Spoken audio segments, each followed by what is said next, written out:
பாருங்க Indian பிரசிடென்ட்டோட powers எல்லாம் என்ன அப்படிங்கிறது இந்த வீடியோல பார்க்கலாம்.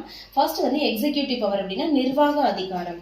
அதாவது இப்ப வந்து பிரைம் மினிஸ்டர் அப்பாயிண்ட் பண்றது, மத்த கவுன்சில் மினிஸ்டர்ஸ் அப்பாயிண்ட் பண்றது, அப்புறம் யூனியன் டெரிட்டரிஸை வந்து நிர்வாகம் பண்றது, இதெல்லாம் எக்ஸிகியூட்டிவ் பவர்ஸ்ல வருது. நெக்ஸ்ட் லெஜிஸ்லேட்டிவ் பவர்ஸ், அதாவது சட்டம் இயற்றும் அதிகாரம். இப்ப வந்து பார்லிமெண்ட் கூட்டுறது, ஒத்தி வைக்கிறது, மக்களவை வந்து டிசால்வ் பண்றது, அதாவது கலைக்கிறது, அப்ப சபா ராஜ்யசபா வந்து ஜாயின்ட் சிட்டிங்க்கு வந்து இவர் தான் வந்து அழைப்பு விடுப்பாரு. நெக்ஸ்ட் வந்து பினான்சியல் பவர்ஸ், அதாவது நிதி அதிகாரங்கள்.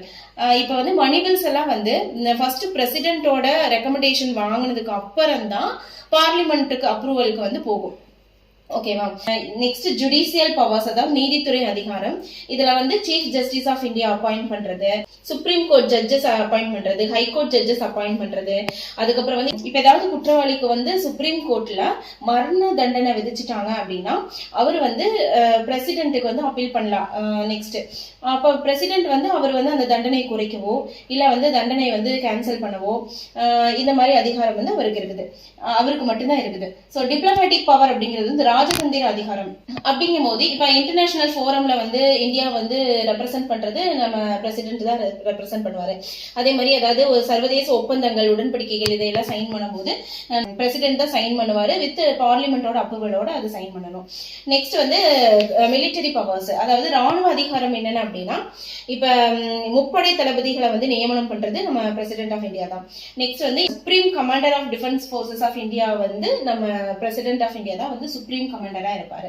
நெக்ஸ்ட் வந்து எமர்ஜென்சி பவர், அவசர கால அதிகாரங்கள் என்னென்ன அப்படின்னா 3 டைப்ஸ் ஆஃப் எமர்ஜென்சி பவர்ஸ் இருக்கு. என்னென்ன அப்படின்னா ஃபர்ஸ்ட் வந்து நேஷனல் எமர்ஜென்சி, இது வந்து ஆர்டிகல் 352 கீழ வரும். நெக்ஸ்ட் வந்து பிரசிடென்ட் ரூல், அது வந்து ஆர்டிகல் 356 அண்ட் 365 கீழ வரும். நெக்ஸ்ட் பினான்சியல் எமர்ஜென்சி, இது வந்து ஆர்டிகல் 360ல வரும்.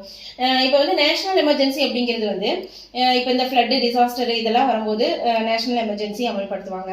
பிரசிடென்ட் ரூல் அப்படிங்கிறது வந்து இப்ப ஒரு ஸ்டேட் வந்து கலைக்கிறாங்க அப்படின்னா அந்த இடத்துல வந்து பிரசிடென்ட் ரூலை கொண்டு வருவாங்க, அது வந்து பிரசிடென்ட் ரூல்ல வந்துடும். நெக்ஸ்ட் வந்து பினான்சியல் எமர்ஜென்சி அப்படிங்கிறது பண நெருக்கடி காலங்கள்ல வந்து பினான்சியல் எமர்ஜென்சி பவர் வந்து நம்ம பிரசிடென்ட் ஆஃப் இந்தியா வந்து இருக்கு. இது போக விட்டோ பவர், ஆர்டினன்ஸ் மேக்கிங் பவர் இதெல்லாம் இருக்கு. டீடைலா நம்ம வந்து வீடியோல பார்க்கலாம். Okay, thank you.